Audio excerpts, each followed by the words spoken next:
और साथ में संविधान दिवस का कार्यक्रम भी आयोजित किया गया। दोनों ये कार्यक्रम बेहद इम्पोर्टेंट है और दोनों की महत्व अलग अलग है। माता वीरांगना झलकारी बाई ने अंग्रेजों के खिलाफ 1857 में क्रांति करती और किसे बचाने के लिए? झांसी की रानी को बचाने के लिए अपने प्राणों की आहुति देती है। 22 दफे अंग्रेजों को हरा देती और झांसी को बचा लेती। तो क्या सामाजिक न्याय आपको मिलता? राज किसके हाथ में जाता? प्रश्न इस बात का होना चाहिए कि ये लड़ाई किसके लिए लड़ी? ये लड़ाई आपके समाज के लिए नहीं लड़ी गई थी। हाँ, एक हमें सीख जरूर लेनी चाहिए वीरांगना जी से, क्योंकि वो हमारे समाज की वीरांगना थी। तो वीरांगनाओं को और महिलाओं को, मातृशक्ति को मैं एक चीज बताना चाहूंगा, एक सीख जरूर वीरांगना झलकारी बाई से आपको लेनी है। वो सीख कि हम किसी के साथ रहेंगे, किसी के भी साथ, किसी के सत्ता के साथ, किसी व्यक्ति के साथ तो हम गद्दारी नहीं करेंगे। ये वीरांगना में झलकारी बाई में क्वालिटी थी कि वो झांसी की रानी में जो दुर्गा दत्त था उसकी सेनापति थी और रानी के राज्य में रह रही थी। तो रानी के साथ उन्होंने गद्दारी नहीं की, अपने प्राणों की आहुति लगा। तो हमारा समाज कभी गद्दार नहीं रहा। कोरियों का इतिहास है कि वो कभी गद्दार नहीं रहा। ये हमें इनसे सीख लेनी चाहिए। दूसरा पहलू जब हम संविधान दिवस की बात करते हैं तो संविधान क्या है? संविधान बाबा साहब के द्वारा एक वो दस्तावेज है जो आपके मुक्ति के मार्ग को खोलता है। और वो मुक्ति का मार्ग जो आप कुर्सी पर भी बैठ सकते हैं और आप फर्श से अर्श तक जा सकते हैं, ये सारे रास्ते खोलता है संविधान। बस हमें संविधान को पढ़ना है, समझना है। यदि हम पढ़ते हैं और समझते नहीं हैं तो आप कुछ पाएंगे नहीं। और अभी बात राजनैतिक आ जाए तो हमें उस पर भी चिंतन करना चाहिए। बारीकी से आप चिंतन नहीं करते हैं। ये दौर राजनीति का है, ये दौर राजनीति का है। यदि राजनीति में आप पीछे रह गए तो आपकी पीढ़ियां गुलाम होने से बचेंगी नहीं। राजनीति समय इंपॉर्टेंट है। और ये बाबा साहब ने कहा था कि सभी तालों की चाबी यदि है तो वो राजनीति है। आपको राजनीति करनी चाहिए और राजनीति आनी चाहिए। यदि राजनीति आपको नहीं आती है तो आपकी दशा का कारण आप खुद हैं। इस पर चिंतन करने की जरूरत है। आप अपनी ताकत को पहचानिए। और मैं तो ये कहता हूं, मेरे राष्ट्रीय अध्यक्ष engineer IP Gupta, Indian inclusive party के राष्ट्रीय अध्यक्ष, उनके द्वारा एक नारा दिया गया कि तुम मुझे 2 दिन दो और मैं तुम्हें आरक्षण दूंगा। ये पानदाती तत्व समाज को गरीब बुनकर से सबसे कहा उन्होंने कि मात्र तुम मुझे 2 दिन दो और मैं तुम्हें आरक्षण लेके दूंगा। और मैं सुरेश कुमार वर्मा, इस समय Indian inclusive party Uttar Pradesh का प्रदेश अध्यक्ष, मैं आपसे ये कह रहा हूं और वादा कर रहा हूं, एक नारा भी दे रहा हूं दूंगा जो तुम्हें जरूरत होगी। मैं तुम्हारे बच्चों की शिक्षा दूंगा, मैं तुम्हें रोजगार दूंगा, और वो वंचित समाज जो सामाजिक न्याय नहीं मिला, सामाजिक न्याय भी दूंगा, और हिस्सेदारी दूंगा, भागीदारी दूंगा। अभी तक वो पार्टियां सामने नहीं आ रही है जो जातियों के नाम पर राजनीति तो की बहुजन के नाम पर, लेकिन वो राजनीति मात्र एक जातियों में सिमट के रह गई। इस पर भी हमें चिंतन करने की जरूरत है। क्या सही रूप से आप किसी का वोट लेते हैं, सारी जातियों का वोट लेते हैं, तो क्या सारी जातियों को प्रतिनिधित्व भी उनके संख्या के अनुपात में देते हैं? ये भी तो चिंतन का विषय है। और रही बात यदि मात्र हम बाबा साहब और जय भीम नमो बुद्धाय के नारे लगा दें और कबीर की जय बोल दें, झलकारी की जय बोल दें, इससे काम चलने वाला नहीं। इनकी विचारधारा क्या थी और ये चाहते क्या थे? मुद्दे ये होने चाहिए कि ये लोग चाहते क्या थे। क्या ये चाहते थे कि मेरी जयकारा होनी चाहिए? क्या कबीर ने कहा था कि मेरी जयकारा बोलना? क्या बुद्ध ने कहा था कि नमो बुद्धाय बोलना? क्या बाबा साहब ने कहा था कि जय भीम बोलना? नहीं, ये कहा था कि जय भीम का मतलब होता है शिक्षा। मैं तुम्हें ये दस्तावेज दे के जा रहा हूं, तुम्हें अधिकार दे के जा रहा हूं, वोट का अधिकार, उसकी ताकत को पहचानना। और जो मैं पहला आपको वर्डिक्ट देख के जा रहा हूं, वर्ड देख के जा रहा हूं कि शिक्षा ग्रहण करना। क्या आपने शिक्षा का ग्रहण करने का काम किया? बेनाकामी किसकी है? 77 ईयर लगभग हो गए हमें भारत देश को स्वतंत्र हुए। क्या आपने अपनी जिम्मेदारी सही रूप से निभाई? यदि नहीं निभाई तो शर्म करिए और उसको पश्चाताप करिए। और आगे आने वाली पीढ़ियां, यदि आप नहीं पढ़ पाए तो इस बात का मलाल मत करिए। हो सकता है आपकी मजबूरी रही हो सकता है आपकी कोई परिस्थिति रही हो, लेकिन अब सोच बदलिए। आने वाली जनरेशन को, छोटे छोटे बच्चों को आपको शिक्षा देनी है ताकि वो भी मंच तक आ जाएं, वो भी मेरी बराबरी कर सके और वो अपने सपनों को पूरा कर सके और आपके परिवार का नाम रोशन कर सके। और जो स्थिति आपकी है बद से बदतर, उसको बदलने में आपका सहयोग कर सके। और वो पूरे देश का विकास तभी तय होगा जब आपके बच्चे शिक्षित होंगे। जहां पर शिक्षा आप देखेंगे वहां विकास दिखेगा। जहां अशिक्षा होगी वहां क्या होगा? विकास नहीं होगा। आपको सोच ही नहीं पाएंगे। आप दूसरे की बातों को, जो आपको सिखाया जाएगा वो आप सच मानेंगे। बुद्ध ने क्या कहा? बुद्ध ने ये कहा, अपदीपो, एक बात कही एक लाइन में। बस हमें एक ही बात सोचनी चाहिए कि आप अपने जीवन में केवल खुद प्रकाशित हुए, खुद ज्ञान का दीप जलाइए। आपको पता होना चाहिए मैं हूं क्या। क्या आप मानववादी हैं? मानववादी हैं? क्या मानवतावादी हैं? क्या समतावादी हैं? क्या समानतावादी हैं? और इन सब चीजों का अध्ययन और चिंतन करने लगेंगे तो दूसरों को भी अवसर देंगे, उनके सहभागिता देंगे, उनके संख्या के अनुपात में उनको भागीदारी देंगे। और ये कि कोई पार्टी अभी तक ऐसा नहीं हुआ। ये पार्टियों का हद से क्यों हुआ? बहुजन के नाम पर 2 पार्टियां उत्तर प्रदेश में हैं। उनकी आज जो ये हद हुआ, वो कहने को कुछ भी कहते रहे। उन्होंने सही रूप से वोट लेने की बात कही है, संख्या के अनुपात पर भागीदारी देने की बात कभी नहीं कही है। और संख्या के अनुपात में भागीदारी नहीं दे रहे, इसका मतलब वो बाबा साहब की जय भीम बोल रहे हैं।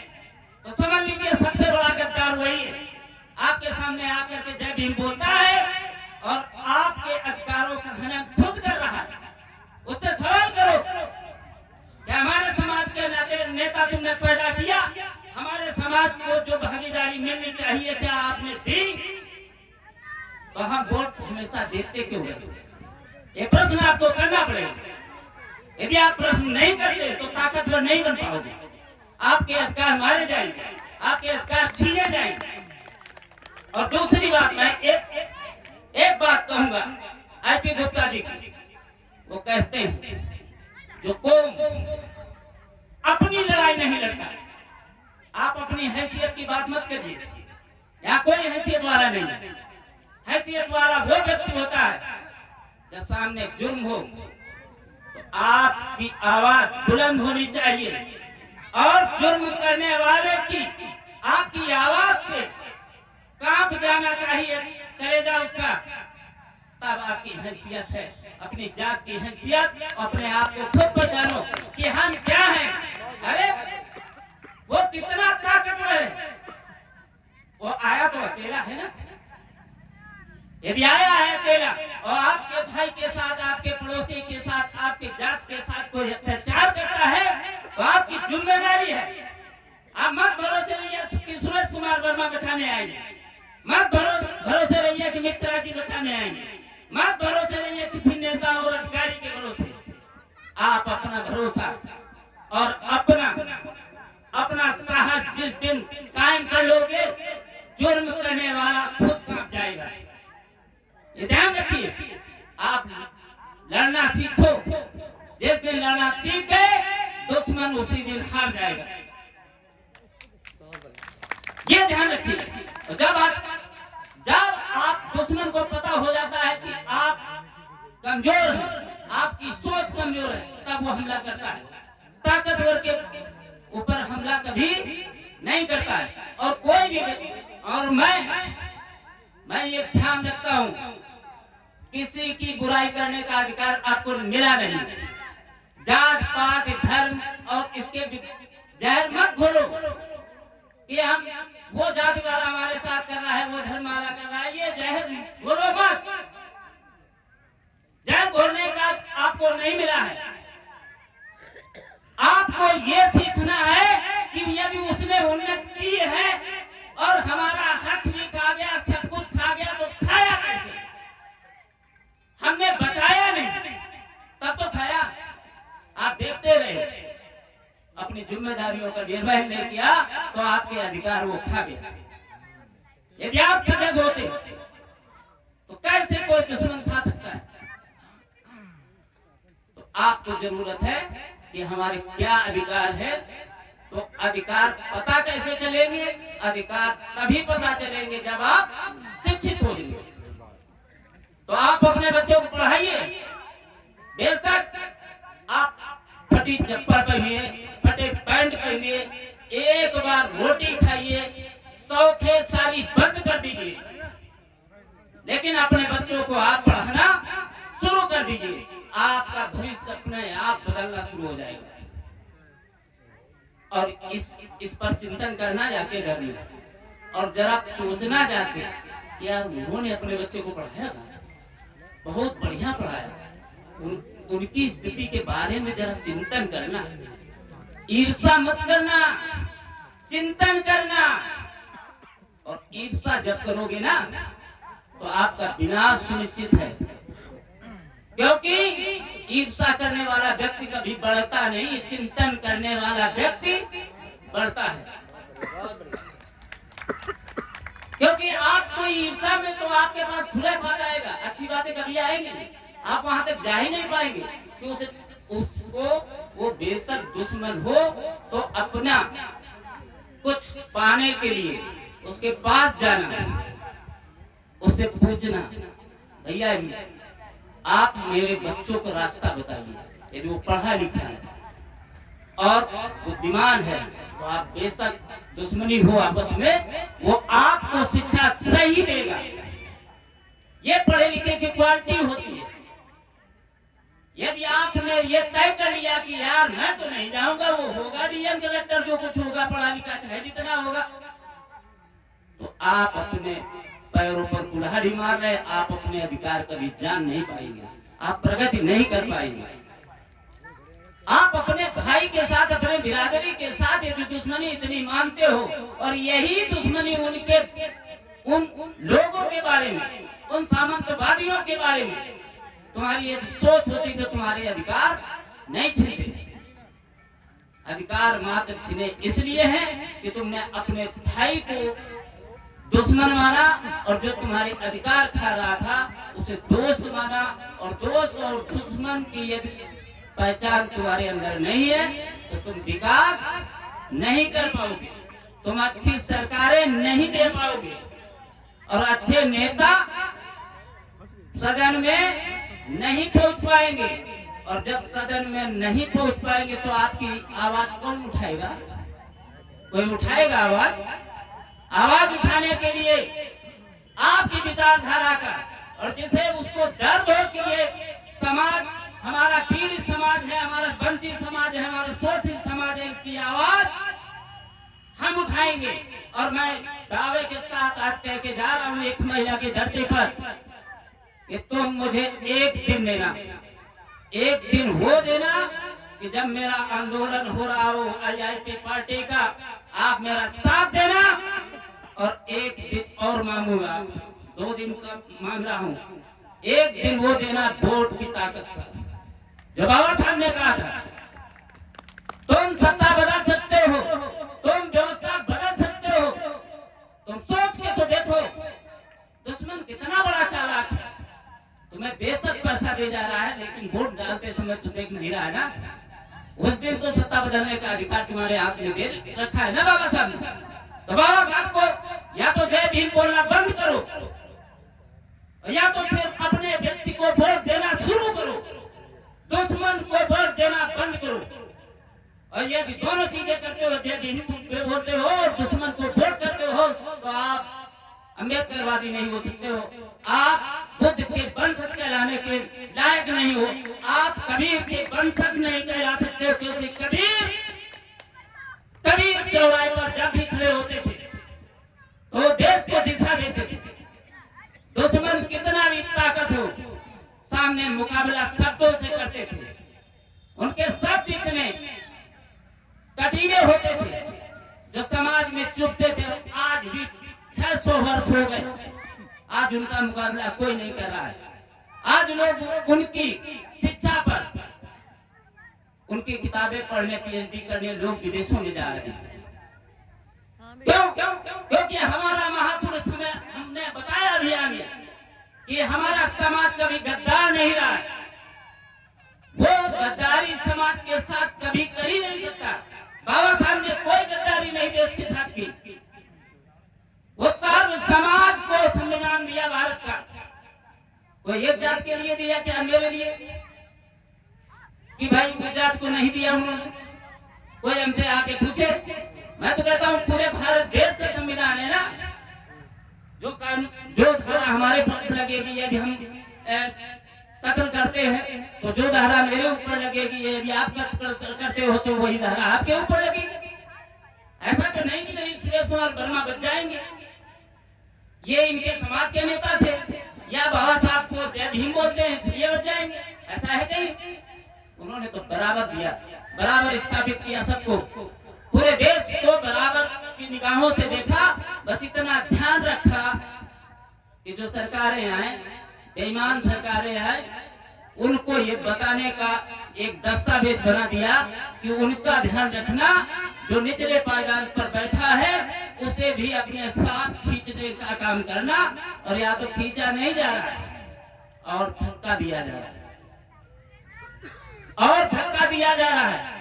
जब पूरा भारत देश 1949 के पहले की हम ये बात कर ले, तो 1949 के पहले देश की स्थिति बद से बदतर थी। और उस स्थिति को मेरी 50 वर्ष की उम्र में मैंने देश की स्थिति को खुद देखा है, अपने सामने देखा है कि लोगों को गेहूं की रोटियां नहीं मिलती थी। लोग गेहूं की रोटियां नहीं खा पाते थे। बुजुर्ग लोग होंगे, जब मेहमान कोई आता था तब वहां रोटियां बनाई जाती थी, तब गेहूं की रोटियां मिलती थी। ये बद से बदतर स्थिति थी। कपड़े आपके पास नहीं थे, जूते के तो बातें छोड़ दीजिए।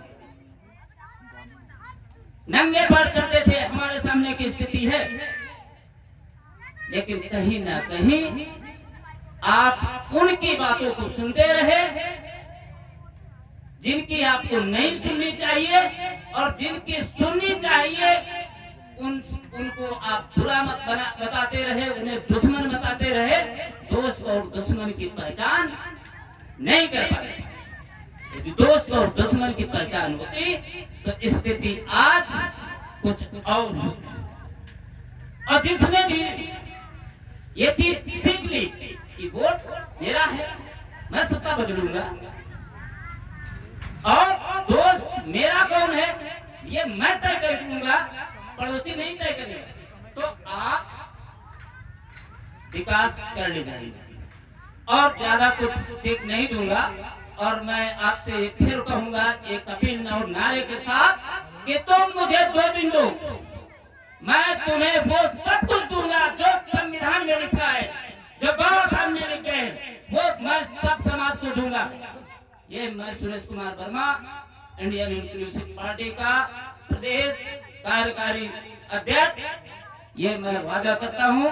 और सभी को पुनः ये खमैला की धरती, जो लोग बाहर से सुन रहे हैं, जो मंच तक आए हैं, उन्हें बार बार अभिनंदन। और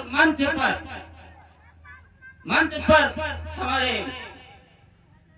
बहन, बड़ी बहन शकुंतला जी बहुत, और हमारी ये सारी संगीत टीम, और हमारे आज इस मीटिंग की जो चीफ गेस्ट है माननीय श्यामजी मित्रा जी, हमारे बीच में इस समय डॉक्टर सत्येंद्र कमल जी जो प्रदेश युवा के प्रदेश अध्यक्ष हैं इंडियन इंक्लूसिव पार्टी के, और हमारे बीच में माननीय रामलखन जी कोरी राष्ट्रीय सचिव हैं, और हमारे बीच में अंकिता जी हैं, हमारे बीच में पूजा देवी हैं जो जिलाध्यक्ष हैं कानपुर नगर की महिला युवा टीम की।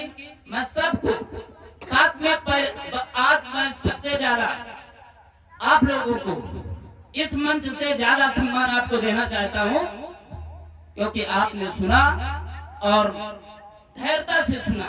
हो सकता है कि कोई बात आपको क्लिक कर जाए, आप विकास कर जाए। इसके लिए मैं बहुत बहुत साधुवाद, बहुत बहुत धन्यवाद। जय भीम, नमो बुद्धाय, साहेब बंदे के जय संविधान।